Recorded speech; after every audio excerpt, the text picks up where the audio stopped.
Good morning. আশা করছি তোমরা যেখানে আছো অনেক ভালো আছো আর সুস্থ আছো। আমার আজ আরও একটি নতুন ব্লগেই তোমাদের সকলকে জানাই অনেক অনেক ভালোবাসা। আজকের দিনটা ছিল বুধবার আর এখন ঘড়ির কাঁটাতেই সময় হচ্ছে সকাল 6:30। সকালবেলা প্রত্যেক দিনের মতন আর্লি মর্নিংয়ে ঘুম থেকে উঠে যাওয়ার চেষ্টা করি, তারপরে কিন্তু নিজেকে সময় দিই। সকালবেলা ঘুম থেকে উঠে গেলে নিজেকে দেওয়ার মতনও কিন্তু অনেক সময়ও পাওয়া যায়, একটু ফ্রেশ হতেও সময় লাগে। এই যে একটু হাঁটাহাঁটি করি বাড়ির চারপাশটা, আমার বেশ ভালো লাগে। তারপরে কিন্তু সংসারের কাজে হাত লাগাই। ওরা যেহেতু ঘুমাচ্ছিল ভাবলাম চলো আগে বাসি ঘরটা ঝাড় দিয়ে বাইরের জায়গাটা ঝাড় দিয়ে নিই। যেহেতু আমার সামনের জায়গাটা ঝাড় না দিলে ভালো লাগে না, একদমই ওপেন, সেহেতু আমি সবসময় পরিষ্কার করে রাখারও চেষ্টা করি। আর আমি একটু সকাল সকাল উঠে গেলে মাথাটা ঠান্ডা রেখে কাজগুলো না খুব ভালোভাবে করতে পারি। সকালবেলা যখন ঘুম থেকে উঠে একটু নিজেকে সময় দিই, তখন ঠান্ডা মাথায় ভাবি যে কি কাজটা আজকে করব, সেগুলো কিন্তু প্ল্যান করে নিই। আর সেই অনুপাতে কাজগুলো কিন্তু আমি শুরু করে দিই। বেশিরভাগ গৃহিণীদের সকালবেলা আমাদের কিন্তু বাসি কাজগুলো করতে হয়, আর একই রকম কিন্তু আমাদের কাজবাজগুলো থাকে। সব সময় কিন্তু ভালোবেসে সংসারের কাজগুলো যদি করি, তাহলে কিন্তু আমাদের সংসারে যে কাজগুলো করতে কোনো রকম একঘেয়েমিও আসে না। আর এই যে আমি এখন বাইরের জায়গাটা ভালো করে ঝাড় দিয়ে নিয়েছি। এই যে সরু সরু জায়গাগুলো বুঝতেই পারো, এগুলো ঝাড় দিতেও না বেশ খানিকটা সময় লেগে যায়। আর এখন দেখো বাড়ির সামনে সমস্তটা জড়ো করে একটা সাইডে রেখে দেব। আর কয়েকদিন হলে কিন্তু এই যেগুলো জড়ো করে রেখে দিই সেগুলোর মধ্যে আগুন জ্বালিয়ে দিই। আমি সব সময় আমার বাড়ির ভিতরটা যেরকম পরিষ্কার করে রাখি, বাইরের জায়গাটাও কিন্তু পরিষ্কার করে রাখারও চেষ্টা করি। দেখবে তাতে কিন্তু দেখতেও যেরকম ভালো লাগে, আর কেউ বাড়ির ভেতরে ঢুকতে গেলেও না কোনো অসুবিধা হয় না। বাড়ির সামনে যদি এরকম আবর্জনা বা এরকম ডাস্টিং থাকে তাহলে দেখবে দেখতেও ভালো লাগে না। তো সবসময় পরিষ্কার করে রাখারও চেষ্টা করি। আমার বাড়িটা যেরকমই হোক না কেন, কিন্তু সবসময় গুছিয়ে রাখতে চেষ্টা করি। ভাবলাম ওরা যেহেতু ঘুমাচ্ছিল গাছে একটু জল দিয়ে দিই। আর এদিকে দেখতে পাচ্ছ আমার সোনাও কিন্তু উঠে পড়েছে, আর উঠে দৌড়াদৌড়ি শুরু করে দিয়েছে। আমার এখনও বাইরের কাজ কমপ্লিট করতে পারিনি, ও উঠে পড়েছে। জানো তো, প্রচণ্ড ঘুম পাতলা, একদমই সকাল সকাল উঠে পড়ে, সেহেতু আমার কাজগুলো করতে না একটু দেরি হয়ে যায়। আমি সবসময় কিন্তু ওকে ঘুম পাড়িয়ে উঠি, না হলে কি বলো তো, ও আমার সাথে সাথে উঠে পড়ে, সেহেতু ভীষণই দুষ্টুমি করে, ছোটাছুটি করে। আর এখনের ওয়েদারটা তো বুঝতেই পারো, বেশি একটা ভালো নেই। সকালবেলা ঠান্ডা লাগে আর রাতেরবেলা দিনের বেলা প্রচুর গরম পড়ে, সেহেতু চেষ্টা করি ওকে নিয়ে এভাবে কাজগুলো করতে। ওর পাপাই ওকে রাখবে, তো ও কিন্তু এখন একটু হাঁটাহাঁটি করছিল। আর বাচ্চাদের না হাঁটাহাঁটি করারও কিন্তু দরকার। একটু বেশি করে ঘুমালে কি বলো তো, আমার জন্য কিন্তু বেশ ভালো। তাহলে ঠান্ডা মাথা না সমস্ত কাজগুলো কিন্তু করতে পারি। যাই হোক, ও যেহেতু অনেকটা ছোট, কিছু বুঝে না, সেহেতু কিন্তু অনেকটা সকালবেলায় উঠে পড়ে। আর আমি এদিকে কিছু পেঁয়াজ কলি নিয়ে নিয়েছি, আর গাছ থেকে দুটো টমেটো নিয়েছি। ভাবলাম আজকে রান্না করব, সেহেতু এগুলো গাছ থেকে ছিঁড়ে নিয়েছি। আর দেখো সকাল সকালে কিন্তু আমি কাঁচা ধোয়াটা সেরে নিয়েছি। এখন না আজকে কয়েকটা দিন ওয়েদারটা না ভীষণই খারাপ, একদমই মেঘলা মেঘলা। আমার না মেঘলা মেঘলা ওয়েদার থাকলে না একদমই ভালো লাগে না। দেখবে কাজের এনার্জিটা না একদমই কমে যায়। বাইরে যদি ঝলমলে রোদ্দুর উঠে কাজ করতেও না বেশ ভালো লাগে। কাঁচা ধোয়া তো আমাদের প্রত্যেকটা দিনে করতে হয় সবারই। আর আমি না জমিয়ে রাখতে একদমই পছন্দ করি না। অনেকে জমিয়ে রাখে জামা কাপড় সমস্তটা, আমার মনে হয় কি বলতো, আমি আজকে অল্প অল্প করে কাচবো, প্রত্যেক দিন অল্প অল্প কেচে দিলে নিজের পরিশ্রমটা না অনেকটা কম হয়। তো সব সময় কিন্তু আমাকে কাঁচা ধোয়াটা করতে হয়। শীত বসন্ত ওই যে গরম, সব সময় কিন্তু কাঁচা ধোয়াটা করি। আর আমার যেহেতু একটা বাচ্চা আছে বুঝতেই পারো, তো সব সময় কিন্তু কাঁচা ধোয়াটা করি। আর আমার জমিয়ে রাখতেও ভালো লাগে না, সেজন্য সকাল সকাল কেচে বাইরে ছড়িয়ে দিয়েছি। আজকে বিছানা চাদরটা কিন্তু আমি চেঞ্জ করে ধুয়েও দিয়েছি। আর এখন এসেছি ঘরে, ওরা যেহেতু ঘুম থেকে উঠেছে, বেশিক্ষণ হয়নি, ভাবলাম চলো বিছানাপত্রগুলো গুছিয়ে তারপরে যাব রান্নাঘরে। তোমাদের দাদাভাই ছেলেকে সকালবেলা কিন্তু ছাতু খাইয়ে দিয়েছিল, আর তোমাদের দাদাভাই ওই যে রাতের বেলা ড্রাই ফ্রুট ভিজিয়ে রাখি সেগুলো সকালবেলা খায়। তো সেহেতু এত সকালবেলা না ওই টিফিনটা খেতে চায় না।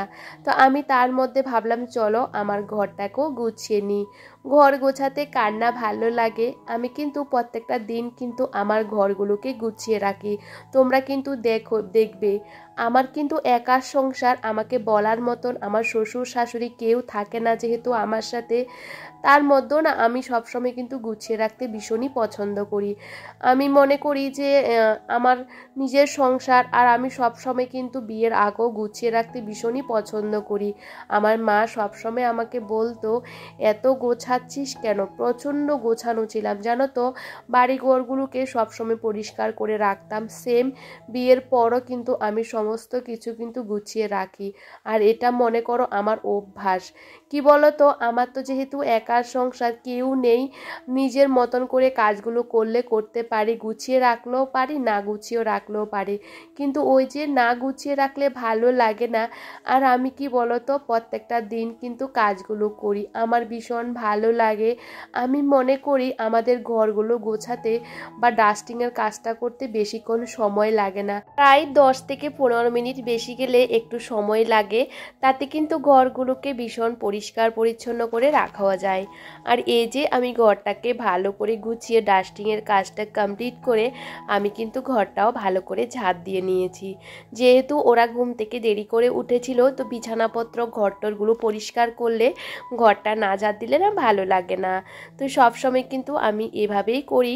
আর এদিকে আমার বর মশাই কিন্তু ওই যে বলেছিলাম চাটা বসিয়ে দাও, আর ও কিন্তু চা বসিয়ে দিয়েছে এক সাইডে, আর এক সাইডে কিন্তু ওই টিফিনটা রেডি করে নিচ্ছিল।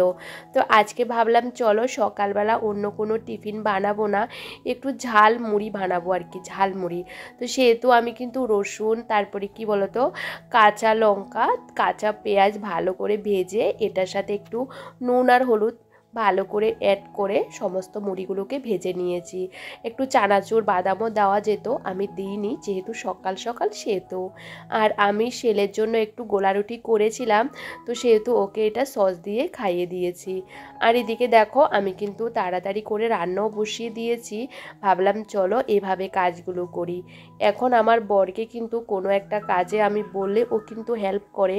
আসলে ও যেহেতু কোনো কাজ করতে পারে না, সেহেতু ভাবলাম চলো ওকে আমি নিজে হাতে সমস্ত কাজগুলোকে শেখাবো। তাহলে কি বলো তো আমারও কাজে একটু হেল্প হবে। যেহেতু আমাদের সংসারে দুজন মানুষ, বুঝতে পারো, দুজনে যদি মিলেমিশে যদি কাজগুলো করি, কাজগুলো করতে না অনেকটা সহজ হয়ে যায়। যাই হোক, এদিকে আমার বর যেহেতু বাড়ি থেকে 9:30 10টার সময় বেরোয় অফিসে, সেহেতু আমার রান্নাবান্না কিন্তু অনেকক্ষণ আগে কমপ্লিট হয়ে যায়। সকালের কাজগুলো কিন্তু খুব সুন্দর করে করে নিতে পারি। আর কিন্তু বলো তো বন্ধুরা, সময় কিন্তু চলে যায়, সব সময় আমরা কাজের মধ্যে থাকি, তারপরেও না কাজ কিন্তু আমাদের ছাড়তে চায় না। আমরা যতই বলি না কেন আমাদের রান্নাবান্না ঘর গোছানো সমস্তটা কমপ্লিট হয়ে গেছে, আর কোনো কাজ নেই, তারপরেও দেখবে কাজ কিন্তু আমাদের সারাক্ষণই আছে, কাজ কিন্তু আমাদের কখনোই ছাড়বে না। তো যেটুকু কাজ করার দরকার আমি সবসময় ওইটুকু কাজ করি। তারপরে ছেলেকে খাইয়ে দাইয়ে ঘুম পাড়িয়ে দিয়ে আমার মতন করে আমার কাজগুলো সেরে নিই। তাতে কি বলতো নিজেকে দেওয়ার মতন অনেকটা সময় পাওয়া যায়। আর এদিকে কিন্তু সমস্ত কাজও টাইমের মধ্যে কমপ্লিট করে নিতে পারি। নিজে যদি ভালো না থাকি তাহলে একটা সংসারকে কি করে ভালো রাখবো বলো তো। তো সবসময় কিন্তু নিজেকেও কিন্তু টাইম দেওয়ার দরকার। আর আমরা মেয়েরা নিজের শরীরের দিকেও কিন্তু প্রচুর পরিমাণে যত্নশীল হওয়ার দরকার। যেমন খাওয়া দাওয়ার ব্যাপারটাও কিন্তু অনেকটা পরিমাণে করার দরকার। আমি সবসময় মনে করি আমি যেহেতু হেলদি, খাবার টাবার না একদমই কম করে খাই, তাতে আমার বর প্রচুর পরিমাণে আমাকে মানে কি বলতো প্রচুর পরিমাণে বকা খেতে হয় ওর কাছ থেকে। আমি সবসময় ওকে খাওয়ানোর চেষ্টা করি, আমি নিজে একদমই খেতে চাই না। আমি সবসময় আমি মনে করি যেহেতু আমি হেলদি, আরও হেলদি হয়ে হয়ে যাব। কিন্তু আমার বর আমাকে সবসময় বোঝায় যে হেলদি হলে তো হবে না, নিজের শরীরটা ফিট রাখার দরকার।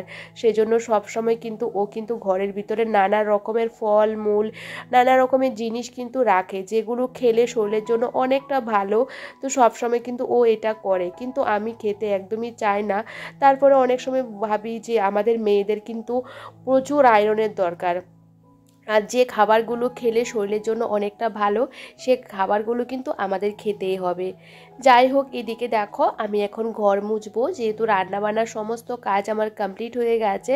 ছেলে এদিকে মোবাইল দেখেছে আর ছেলেকে অল্প করে ফল দিয়ে দিয়েছি। ও কিন্তু ফল খেতে ভীষণই পছন্দ করে। তো এদিকে ফল দিয়ে ও কিন্তু ফল খাচ্ছে আর মোবাইল দেখছে। ভাবলাম চলো আমি ঘরগুলোকে আবারও গুছিয়ে ঝাড় দিয়ে নিই। একটা বাচ্চা থাকলে আমাদের কিন্তু একটা কাজকে অনেকবারই করতে হয়, কিন্তু কি বলো তো, একটা সংসারকে পরিপাটি রাখতে গেলে আমাদের কিন্তু প্রচুর পরিমাণে পরিশ্রম করতে হবে। পরিশ্রম করলে কিন্তু একটা সংসার অনেকটা পরিমাণে ভালো থাকবে, ফিটফাট থাকবে। এই যে আমি এখন ঘরটা মুছবো, তার আগে ভাবলাম চলো ঘরটাকে ভালো করে ঝাড় দিয়ে নিই। ঘরটা যদি ভালো করে ঝাড় দিয়ে তারপরে ঘরটা মুছি না, তাহলে কিন্তু ঘরটা না অটোমেটিকই পরিষ্কার পরিচ্ছন্ন থাকে। আর দেখবে ঘর না ঝাড় দিয়ে মুছলে ঘরটা দেখতে না এত ভালো লাগে না, তার মধ্যে ঘরটা মুছতে না অনেকক্ষণ সময় লাগবে। তো আজকে লাইজল দিয়ে ঘরটা মুছছি না, আজকে একটু সার্ফের জল দিয়ে ঘরটা মুছছিলাম। আসলে কি বলো তো, একটু সার্ফের জল দিয়েও মাঝে মধ্যে ঘরটা মুছলে না টাইলসগুলো না ভীষণ পরিষ্কার চকচকে দেখা যায়। তো ভাবলাম চলো, অনেকটা দিন হয়ে গেছে, প্রায় 10-12 দিন হয়ে গেছে সার্ফ দিয়ে ঘরটা মোছা হয় না। তো ভাবলাম চলো আজকে যেহেতু হাতে সময় আছে, আর ঘরটাকে কিন্তু আমি এভাবে 2 থেকে 3 বার করে আজকে মুছেছি, যেহেতু হাতে সময় ছিল সে কারণে। আর এদিকে ছেলে যেহেতু দুষ্টুমি করছিল, আমি কিন্তু ঝটাপট করে এই ঘরটাকেও মুছে নিয়েছি। আর ঘর বারান্দা সমস্তটা মুছে এই যে একটু বাইরে কাজ ছিল সেগুলো কমপ্লিট করে ভাবলাম চলো পাপোশগুলোও বিছিয়ে দিই। আর এখন দেখো পাপোশগুলোও কিন্তু জায়গাতেই বিছিয়ে দিচ্ছিলাম। আর এখন কিন্তু ঘরটা দেখতে যেরকম ভালো লাগছে, ঘরের নিচের জায়গাটাও দেখতে বেশ ভালো লাগছিল। তোমাদের বললাম তো বাইরে একটু কাজ করেছিলাম, আর সাথে কিন্তু ড্রামগুলো একটু পরিষ্কার করার জন্য সার্ফ আর কিছু কাকড় ঢুকিয়ে নিয়েছি। আর এখন এগুলোকে ভালো করে ঝাঁকিয়ে ঝাঁকিয়ে পরিষ্কার করে নেব। এই যে আমার 2টো ড্রাম খালি হয়ে গেছে। আমার যখন জলের ড্রামগুলো খালি হয়ে যায়, প্রত্যেক সপ্তাহ তো ড্রাম 2টো খালি হয়ে যায়, আর আমরা কিন্তু 2-3 দিন পর পর জলটা রাখি। সেহেতু আমার যখন জল খালি হয়ে যায় তখন কিন্তু আমি সব সময় এই যে ড্রামগুলোকে ভেতরটা এভাবে পরিষ্কার করে নিই। তাহলে কি বলতো, ড্রামগুলো দেখতেও কিন্তু বেশ ভালো লাগে। আমরা যেহেতু সবসময় কেনা জল ড্রামে করে নিয়ে আসা হয়, সেহেতু দেখবে ড্রামগুলো যদি পরিষ্কার না থাকে সে ড্রামের জলগুলো খেতেও না ভালো লাগে না। আর আমি কিন্তু নিজেও চান করে চলে এসেছি, আর ছেলেকেও কিন্তু চান করিয়ে দিয়েছি। ভাবলাম চলো আমি নিজেও একটু মাথাটা আঁচড়ে নিই, আর সাথে একটু সিঁদুরও পরে নিই। ছেলে চান করে বসে আছে, তো ভাবলাম চলো ওকে খাওয়াবো, আবার স্কুলেও যেতে হবে, আবার এদিকে ঠাকুর পুজো দেবো। তো ভাবলাম চলো তিল সিঁদুরটা দিয়ে ঠাকুর পুজোটা কমপ্লিট করি। পুজো দেওয়া কমপ্লিট হয়ে গেছে অনেকক্ষণ আগে, ছেলেকে খাওয়ানো দাওয়ানো সমস্তটা কমপ্লিট হয়ে গেছে। ছেলেকে ঘুম পাড়ানোর চেষ্টা করছিলাম, কিন্তু ছেলে কিছুতেই ঘুমাচ্ছিল না জানো তো। তারপরে ভাবলাম চলো স্কুলে যাব, কারণ স্কুলের খাবারটা নিয়ে আসব।